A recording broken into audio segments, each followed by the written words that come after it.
Mga kababayan, napakahalaga ng pag-uusap update ngayon para sa lahat ng pensyonado ng SSS at mga pamilya nila.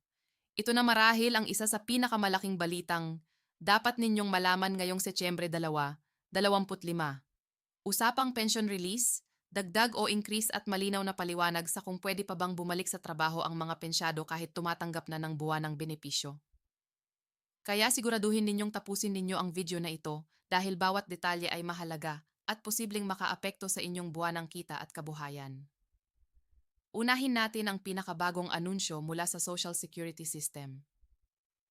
Ayon sa kanilang opisyal na pahayag, tuloy-tuloy na ipapatupad ngayong buwan ng Setyembre 2025 ang kanilang Historic Pension Reform Program.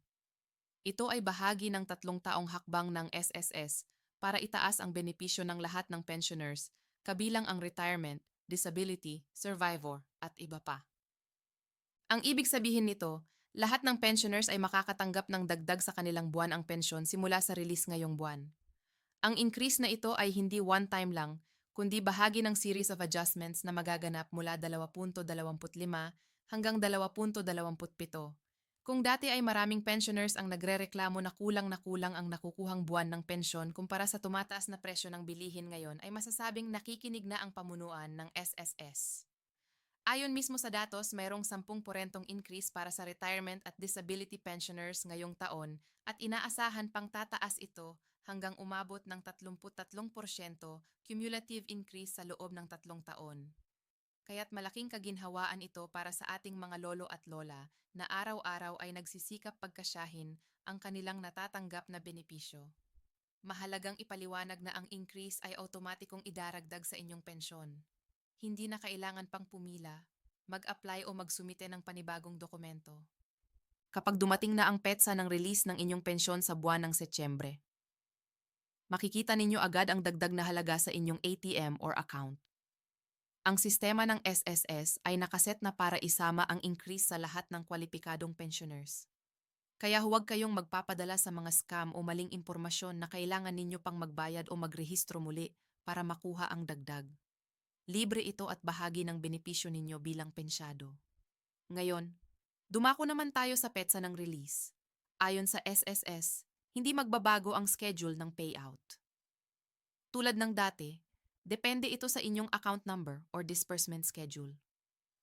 Ang mga mayroong humid ATM card o bank account enrollment ay makakatanggap ng pensyon diretso sa kanilang account. Para sa mga gumagamit ng e-wallets o remittance partners, asahan din ang maayos na pagpasok ng pensyon sa mga lugar na may kaunting delay dahil sa proseso ng bangko.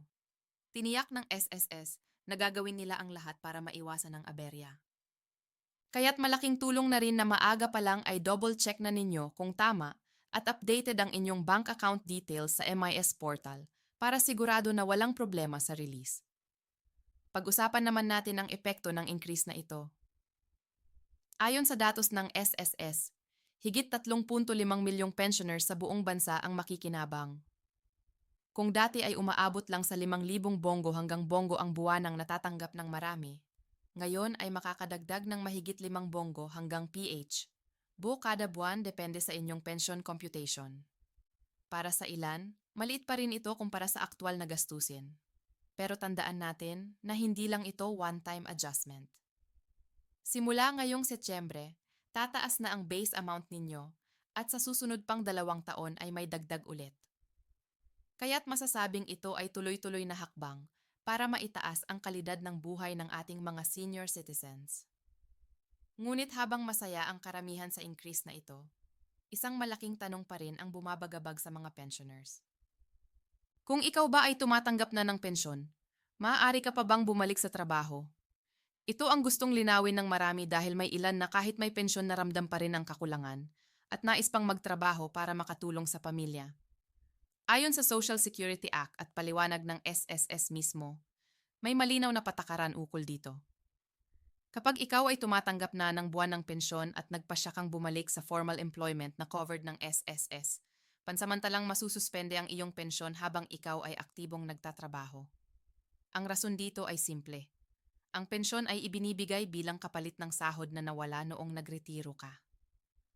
Kapag muli kang kumikita sa isang trabaho na regular at covered ng SSS, itinuturing ng sistema na may income ka na ulit.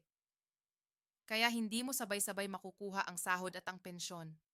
Ngunit hindi ito nangangahulugan na tuluyan ng mawawala ang iyong benepisyo. Kapag natapos mo na ulit ang bagong employment at tuluyang nagretiro, ibabalik din ang iyong buwanang pensyon kasama pa ang mga adjustments kung may karagdagang kontribusyon kang naibigay sa panahong iyon. Kaya't hindi masasayang ang taon na muling nagtrabaho ka. Kung ikaw naman ay magtatrabaho bilang self-employed, freelancer, o magtatayo ng sariling negosyo, mas maluwag ang patakaran.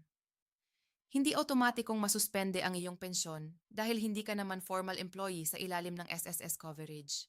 Maaari kang patuloy na tumanggap ng buwan ng pensyon at sabay na magkaroon ng kita mula sa sarili mong negosyo. Ito ang dahilan kung bakit maraming pensioners ang pumapasok sa maliliit na negosyo tulad ng sari-sari store, online selling or consultancy work. Hindi lang ito nakakadagdag ng income kundi nakakatulong din para manatiling aktibo at produktibo kahit senior na. May ilan ding klase ng trabaho na hindi sakop ng full suspension rule. Halimbawa, kung ikaw ay tatanggap ng part-time job, consultancy contract or project-based na trabaho na hindi regular employment, madalas ay hindi agad naapektuhan ang pensyon. Ngunit kailangan pa rin itong malinaw na kumpirmahin sa SSS branch para maiwasan ang problema. Ang payo ng mga eksperto bago tanggapin ang anumang trabaho, magtanong muna sa pinakamalapit na SSS office at ipa-assess ang inyong sitwasyon. Bakit nga ba may ganitong limitasyon? Ang paliwanag ng SSS ay para mapanatiling sustainable ang pondo.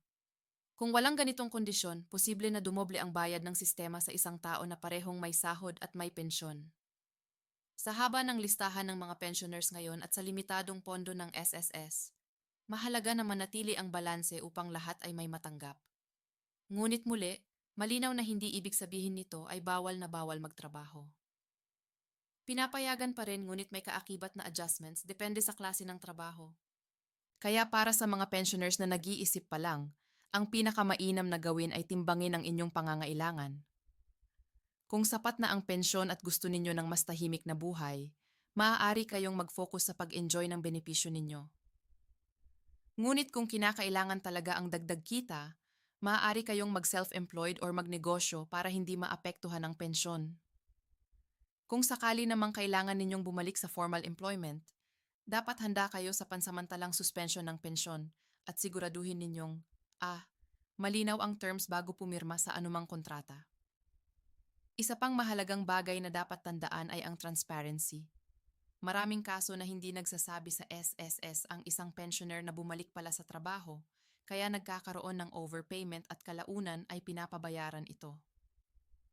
Para maiwasan ang ganitong sitwasyon, mas mabuting maging tapat at i-report agad sa SSS kung kayo ay muling magtatrabaho. Sa ganitong paraan, maiiwasan ninyo ang malaking problema sa hinaharap. Mga kababayan, malinaw ngayon na dalawang malaking balita ang dapat tandaan. Una, ngayong Setyembre 22 ay lalabas na ang pensyon kasama ang increase bilang bahagi ng 3 taong reforma ng SSS. Ikalawa, ipinaliwanag na kung paano ang mga patakaran tungkol sa pagbabalik trabaho ng mga pensioners. Pwede pa rin pero may kasamang kondisyon. Ang mahalaga ay alam natin ang tamang proseso para hindi masayang ang ating benepisyo. Sa puntong ito, makikita natin kung gaano kahalaga ang SSS bilang haligi ng seguridad panlipunan sa bansa. Sa pamamagitan ng pensyon, natutulungan nilang mapagaan ang buhay ng milyon-milyong Pilipino na nagretiro matapos magtrabaho ng maraming taon. Ngunit tulad ng anumang sistema, may mga limitasyon at patakarang dapat sundin para manatiling balanse at patas para sa lahat. Kaya ang panawagan natin sa lahat ng pensioners at kanilang pamilya, mag-ingat sa maling impormasyon. Huwag basta umasa sa chismis at palaging i-check ang opisyal na anunsyo ng SSS. Kung may mga tanong kayo tungkol sa pension increase o sa posibilidad ng muling pagtatrabaho, dumiretso kayo sa pinakamalapit na SSS branch o gumamit ng kanilang online services para makakuha ng malinaw na sagot. Mga kaibigan, tandaan natin na ang pensyon ay hindi lamang pera. Ito ay pagkilala sa lahat ng taon ng ating pagsisikap at kontribusyon. Ngayong dumating ang panahon ng inyong retirement, nararapat lamang na makuha ninyo ito ng buo, ligtas at may dagdag na ginhawa. Kaya sama-sama nating bantayan ang bawat update at siguraduhin na makikinabang lahat ng karapat-dapat. Mga kababayan, ito ang pinakamalaking SSS alert ngayong Setyembre 2. 25 release at increase ng pensyon siguradong parating na. At kung ikaw ay pensyonado na nagtatanong kung pwede pang magtrabaho, malinaw ang sagot, pwede, pero may mga alituntunin. Kaya maging alerto, maging maalam at laging isalang-alang ang inyong